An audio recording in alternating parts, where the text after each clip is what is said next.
Welcome to the SEO.co Search Engine Optimization Podcast. Digital marketing essentials and next level tactics. From offsite and on-site optimization to persuasive selling and everything in between. You'll learn actionable tips on what it takes to outright and outrank your competition. Now, here's your host, Timothy Carter.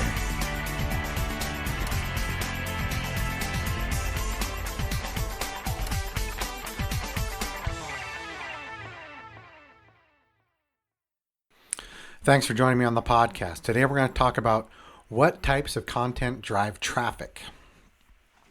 You know, content marketing campaigns are intricately woven, multifaceted roads that work together for a common cause. Well, at least they should be. You know, many modern content marketers, have the unfortunate tendency to view content through a singular, warped lens that combines all forms of content together, basically in an incoherent puddle of words. You know, it's not enough to simply write large quantities of content and hope for the best. You know, there are several types of content, and I'm going to break down these into three major categories, each of which has advantages and disadvantages that can be molded together to form one cohesive strategy. And I'm going to make this pretty general here, and designate these types of content as, big, medium, and small. But obviously these words don't necessarily describe the content's length as much as they describe the content's depth. The depth of your content is the most important factor when categorizing the function of each, even though length is often loosely associated with that depth. So let's take a look at each type of content available and where they belong in the context of your larger campaign.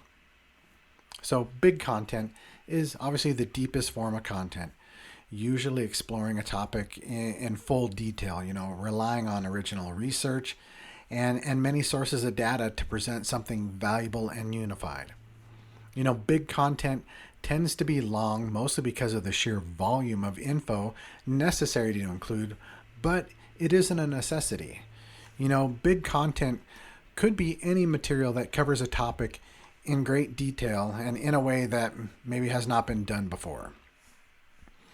So, the most common types of big content you'll find are white papers and comprehensive research-based reports, though there are many subtypes of this content. Many marketers use these as definitive guides or ultimate guides to a specific problem within their industry. Others have simply used them as a vehicle to present their own findings. And so as a part of that content marketing strategy, big content is a very valuable piece that takes a long time to put together. The cost and return are both high, so your big content must be published and distributed carefully.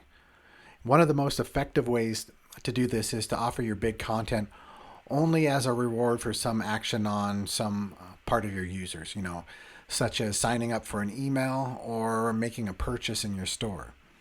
Doing so allows you to encourage your users to take more action and provide additional value for those that do. Others have used their big content as a new form of revenue, offering a download of the material for a fixed price on their site. So big content, it demands a personal brand rather than being published by a corporation. Even if it includes multiple individuals' names on the final product, having that personal touch, it imbues a sense of authority and relatability. So if you're considering, offering your big content for a fixed price, make sure it's worth it. Your big content needs to be meticulously detailed, unique in the market, and obviously fact-checked for accuracy. And it's not something you can put together in a day. That being said, you also don't want to overinvest, Spend lots of time on this piece, but make sure to use it to its full potential. And now on to medium content. Medium content is much easier to produce than the big content, but as a result, its impact tends to be slightly smaller and to a different degree. Nevertheless, medium content has a pivotal role in any content marketing strategy because of its regularity. It's detailed enough to be highly valuable to your readers, but general enough that it can be produced on a weekly or daily basis, depending on the topic. Again, length is not as important as depth in this sense. And medium content tends to focus on, broad overviews of major topics, or, intimate examinations of very small topics.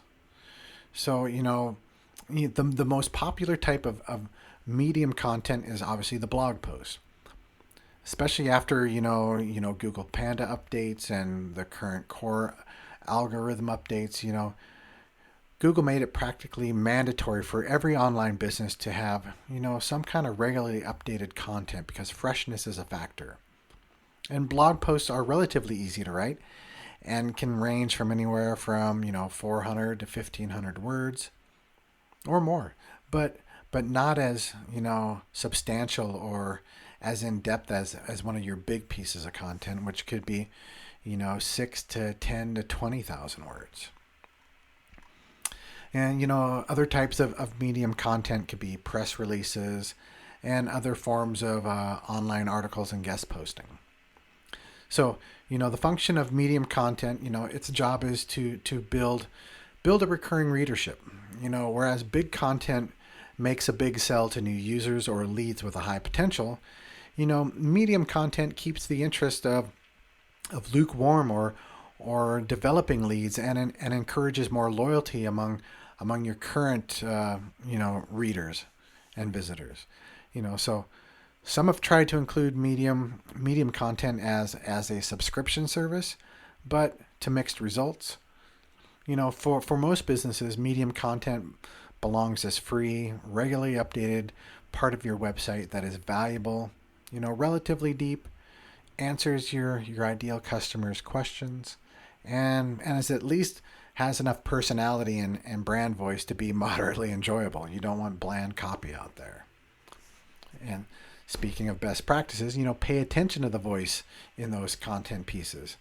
You may have some minor discrepancies, but, there should be a distinct and consistent brand presence that is communicated throughout each of the pieces. And, medium content it really is valuable because it's, one, inexpensive to produce, but strong enough to demonstrate your authority.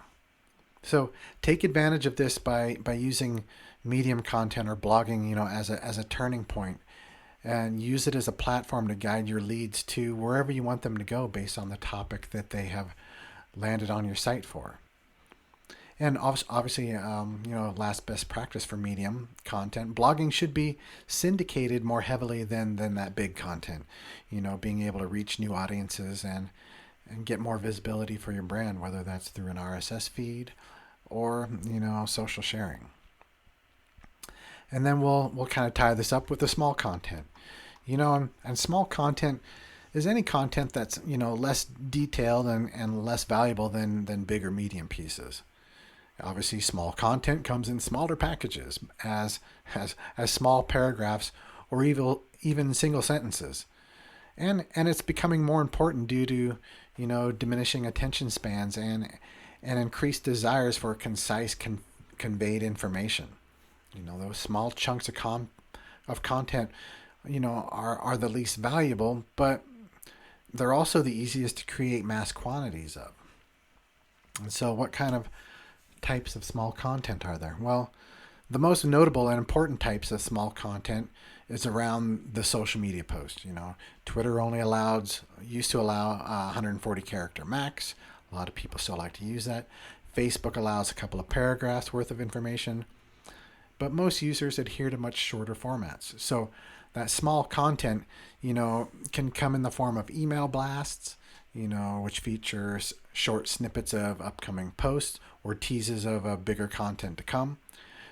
Small content can be longer, but with significantly less depth than one of those medium blog content pieces.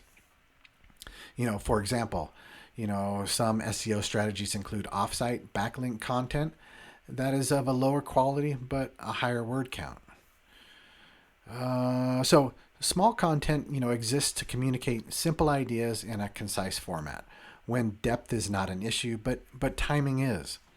Use that small content to update your followers on current events or to promote variations of your blog articles and maybe announcements of your big content piece releases. So that small content gives you fewer opportunities to sell to your audience, but it's perfect for distributing those bigger pieces that can do that job for you. And so as we wrap this up, the best practices for small content. Small content works because it's on point and concise. So keep it short, post often, but don't post fluff. Post the shortest phrases of meaningful content that you can glean from your medium and big pieces, and rely on that small content to carry and publicize the more significant elements of your campaign. Small content is a type of the mortar that keeps the brick of your content strategy together, which is why social media is a valuable asset in search engine optimization. So small, medium, and big content are all useful in their own ways, and very few content strategies can rely on just any one of these types. The most successful content strategies are the ones that combine each type of content in meaningful ways and makes adjustments over time to improve their value. And that's it for today's episode. So if you want some more information on content marketing and link building, and you need some strategies on how to create some medium and big pieces of content, come on over to SEO.co and schedule a time to have a free consultation. Learn how we can help you scale your ability to outwrite and outrank your competition. Thank you for joining us on the SEO.co podcast. We appreciate your time. Be sure to rate, review, and subscribe to the show, and visit SEO.co for more resources based on today's topic, as well as access to more podcast episodes to help you improve your site's long-term SEO success.